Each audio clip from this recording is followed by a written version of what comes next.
Well, Steve Cohen's $12 billion hedge fund, SAC Capital, was at one time said to trade as much as 3% of all the stock that moved on the New York Stock Exchange. But the elusive billionaire has only given 2 published interviews ever.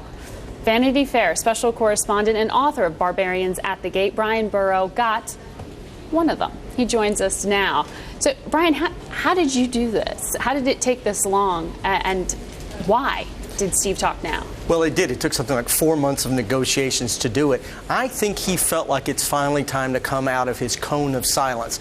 At a time where there are all these, he's getting a lot of bad press, and you've got politicians in Washington hunting on Wall Street for scalps. I think he realized it was time, in one of his age words, to show the world that he does not have long, stringy hair and long fingernails. You also say, perhaps tongue-in-cheek, that his wife always dreamed of having her photo taken by Annie Leibovitz. I know that's a fact. And we do have those photos up right now. And you went to Steve's home in Greenwich, and you paint a picture of the man, his home life. He sounds, though, tired. He comes across as a little beat up right now. Clearly, the onslaught of bad press he's got, both from suggestions that he might somehow be involved in the Galleon scandal to tabloid things, his ex-wife suing him, has gotten him to a point where, while I don't think retirement is imminent, he clearly wants to restructure SAC where he can be free from, as he puts it, being chained to the desk, and where he can see a point where it would all end for him. But I do think that that's a good, probably years in the future. One unnamed source in your article compares Steve Cohen to Raj Rajaratnam, who's accused of insider trading here. Well, clearly the view in the hedge fund world is that they were both strongly information-driven hedge funds.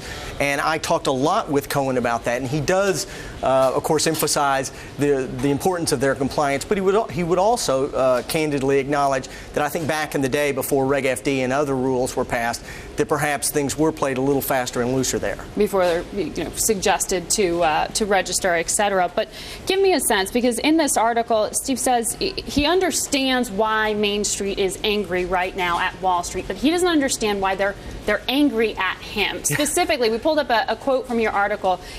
He says, quote, "No hedge fund caused a problem in 2008, not one.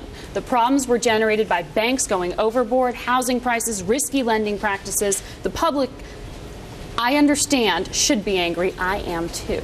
He, however, does not really understand why they're angry at him. He doesn't understand that the man who owns perhaps the largest, grandest mansion in Greenwich is going to be seen as a symbol by some and hated by many in a time of populist fervor. Does he feel that Washington has that sentiment towards him as well? I mean, is he frustrated with this kind of reforms that are being put in place? Oh, very much so, and he's very clear about that in the article.